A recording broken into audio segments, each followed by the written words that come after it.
My name's Jason Wood, and I used to play bass in a band called Engine Down. And I'm Chris Wilson from Ted Leo and the Pharmacists and Titus, Andronicus, etc. And you're watching Drummers Talk to Bass Players, the Indie Drummer Collective. All right, so Jason, how do we know each other? Oof. I think we really got to know each other from Engine Down and Ted Leo tours, but we had met before that. Yes. Yeah. It's been so long now, it's hard for me to... When you have those important people in your life, does it really matter where it starts? Shouldn't. No. But yeah, after obviously all the touring that Ted Leo and the Pharmacists did together, and then me tour managing Ted Leo and you guys after that. Almost immediately after Engine Down was done. That was Engine Down stopped in 2005, September, and I think that I went out with you guys beginning of 2006. Like, it was pretty quick. Yeah, March of 06. Yeah. March of 06, there you go. And you very quickly were promoted from merch to TM, like within hours. It might have worked that way. Yeah. I think the question came, hey, do you know anyone who would like to do merch? And my response was, when are you guys leaving? I didn't even think about it. I just was like, sure, I'll go. Oh yeah, one other thing I wanted to show. We did play a couple shows together in Europe also. That's true. And there's this poster. Oh yeah. Which Engine Down didn't even play. We played a deal in Belgium and Luxembourg. And who's playing the bill twice? This guy. Yeah, that's Jason Wood twice. Not this guy up here, Ted Leo. For some reason, there's two Jason Woods on there. But yeah, that poster is one of my prized possessions. You know when people put those apps on their phone so they can see how many steps they walk? It'd be really great for touring bands to see how much time they actually spent with each other. Jason Wood and Chris Wilson, you have spent... You got some wild questions for me? Yes. So how did you start playing?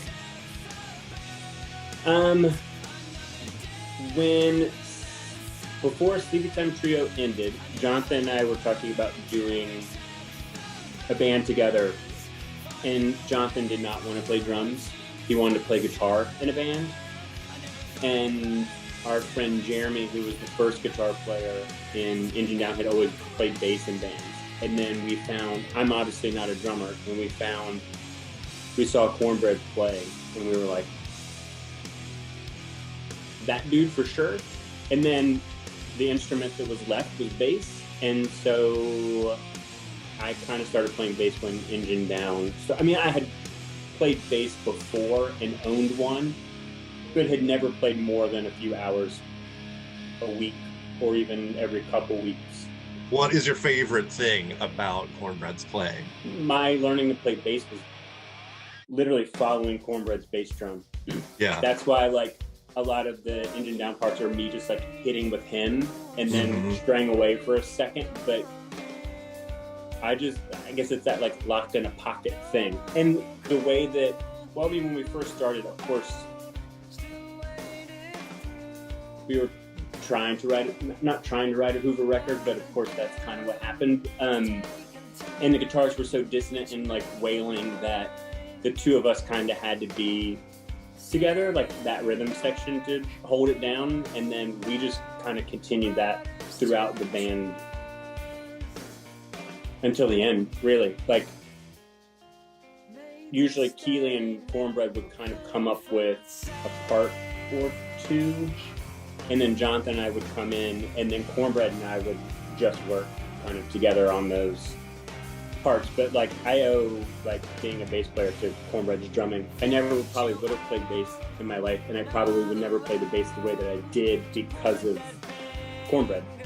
If anybody watching this ever seen Cornbread play the drums,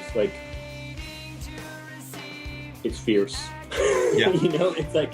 It's a rhythmic yeah, I mean, it's like I didn't want to overplay it, and we knew kind of like how to dance around each other. But yeah, his drumming, it made me the bass player that I was.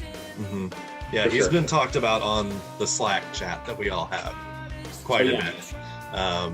And yeah, like, you know, in certain bands I do have some interplay with the bass player, but most I kind of play off the guitar.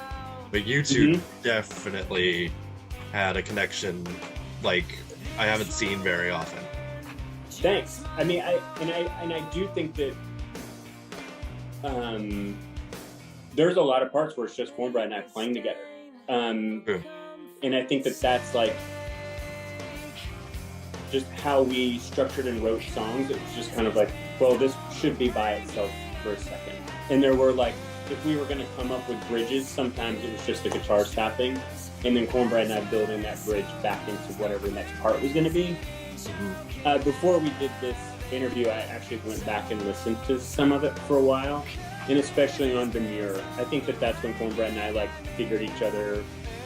I felt confident enough, and I think he was pulling his style together the most on that record. And that record is like the two of us just like a metronome, you know, just like, yeah, it's pretty nuts. It's great, yeah. Yes, thanks. It makes me miss it. I miss Engine Down every day. It doesn't need to happen again, but like I don't know. There's something just like super magical that only happened because of those people. For sure. Okay, who your most influential bass player? Fred Erskine for sure, from Hoover and Crown 8 Ruin.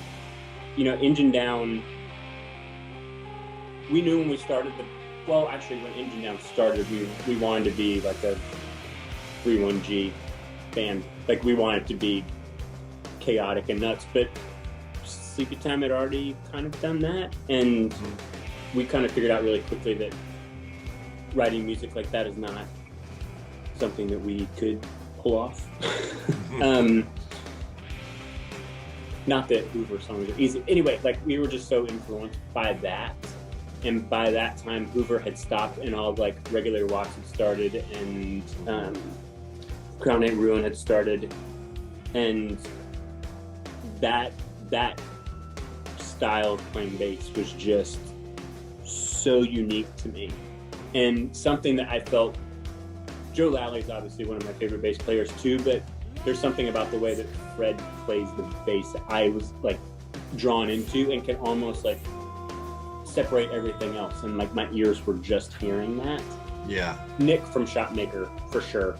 That like that bass tone and aggression, and like it's not fair to say a more punk version of Unwound. That's not what I mean, but like just intensity, you know, like just, and his vocals too, like you definitely can probably hear me trying to, I don't know, conjure that banshee every once in a while, but like, yeah, when I saw Shotmaker, like, I just stood by the bass and watched him. Oh yeah, I guess, and Sims from Jesus Lizard also, that's like, that's a pedestal. That's like not even trying to play bass or ever be in a band that sounds like that. That's just like, I don't know how you do that. Like, how do you even make that sound? Yeah. Yeah. I wouldn't have been the bass player I was if I hadn't played with Cornbread, and I would not have even decided to play bass or be in a band if it had not been for Fred and Hoover. Yeah. Yeah, for sure. Oh yeah. All right. Yeah, I guess we can kind of skip your dream drummer to play with, because who would be your dream drummer to play with?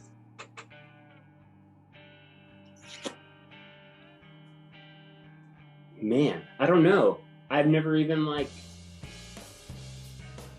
had to think about that. Oh, you know what? Brooks. Oh, there you go. Like Born Against, or you know, John Hiltz too. Like that style of just aggression. Because I was going to ask you, since you're now a chef, who would be your dream person to cook with? So would that also be Brooks? Oh, maybe. Like, I have eaten a superiority burger, and I think that what he does with vegetables is super rad. I think that I would be more interested in learning pastry stuff from him, from all the amazing stuff that he did at Del Posto. One of my closest friends, Scott Weingard, who was in Texas The Reason, I have probably cooked with him the most since I started cooking. We didn't actually meet in bands. We met in a kitchen, and we were just like talking, and he asked, we were listening to music or something, and I made a comment, and then we figured out that we both had played bass in bands and had worked in kitchens before, and then stopped being in bands and just cooked. And that was 2007. So I've been cooking on and off with Scott kind of since then. Wow. Like various projects that he does or that I do, like we just help each out constantly. So on that note, what are you currently working on? My wife and I are doing a series of, I officially moved to England. We live in a small town, Lewis, which is right outside of Brighton, as you know. And we are doing a series of pop-ups, and so throughout the summer we're going to go to we're going to Manchester, Cornwall. We're doing one in Lewis, one in East London, one in Sheffield, and we're doing a weekend's worth of like a pop-up restaurant in each of those kind of places. And we're starting to look at restaurant spaces while we also do consulting work for other plant-based businesses. I think we both decided that we want to work for ourselves. I'm the only engine downer that isn't a freelance person or have their own company. So I'm happy to be last on that list. But we're gonna make a go of it and just take all the experience that both of us have and help new businesses with it and our own at the same time. I guess there's always a chance could play music again. I'd actually really love to just sing in a band. I'd love to just be in a grindcore band. Yeah. Just to have that like camaraderie again, you know? Oh yeah. One thing that I wanted to mention earlier when we were talking about UTMing, there's this one fill on this one I think the Pharmacists song called Me and Mia. That for some reason I hit this point in the middle of a tour where I just fucked that up every night. And I was talking to you about it, and the next night you walked up behind Dave's amp and you're like and then I hit it and I looked over and I was like, oh my god. You're like, all right. And you left. And then you did that for the next couple of weeks, every single night. And it got me on point. Yeah. So thank you for that. I think about that still when I play that song. That's awesome. That is more important than anything else. That every time you try to get around the horn, you go, we could do another one of these interviews where you and I just talk for 8 hours. We should have our own podcast where it's actually just a phone call. We could just catch up more often. Yes. Yeah. Not pain anybody from our old story. For sure.